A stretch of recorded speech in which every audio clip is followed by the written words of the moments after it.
Tas skaidrs, ka kultūrai vajag mājas.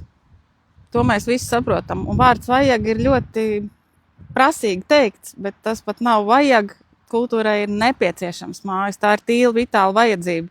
Jo, kā mēs zinām, latvietība kopa tas nav viegli. Pat, teiksim, izbraucot trimdā, latvieši pirmais, ko viņi saorganizējās kopā, ir izveido sajietnams, kur viņi satiekās, runā latviski, māca bērnus.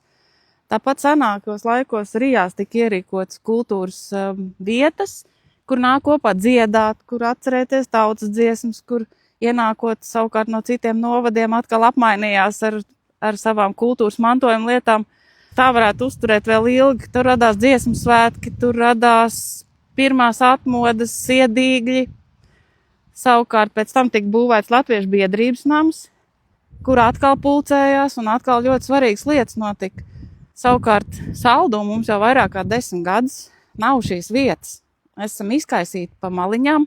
Protams, visi darbojās, bet nav tā kopības sajūta. Grūti pateikt, kā tas būtu, ja mēs būtu visi kopā. Tas droši vien, ka būtu pozitīvi gan demogrāfijas jautājumā, gan arī piesaistīt citus cilvēkus vēl no ārpus dzīvot uz Saldu braukt. Pirmais, ko viņi ierauga, ka nav kultūras nams. Mēs ļoti priecājamies par Saldus jaunajām, labajām sporta būvēm.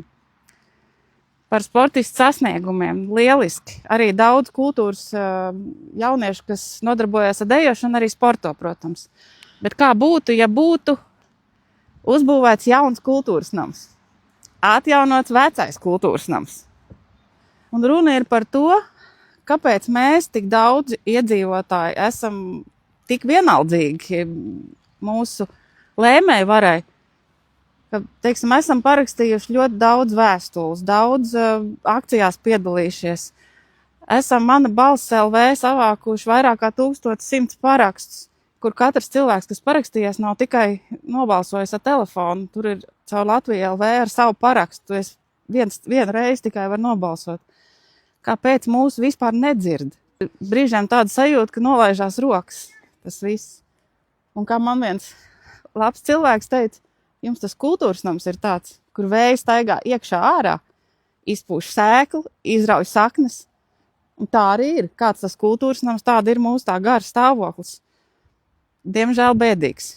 Tātad saldinieki, kā jūs domājat, kā būt, ja nojaukšu šo kultūras namu, vai tā patiesi nebūs katastrofa?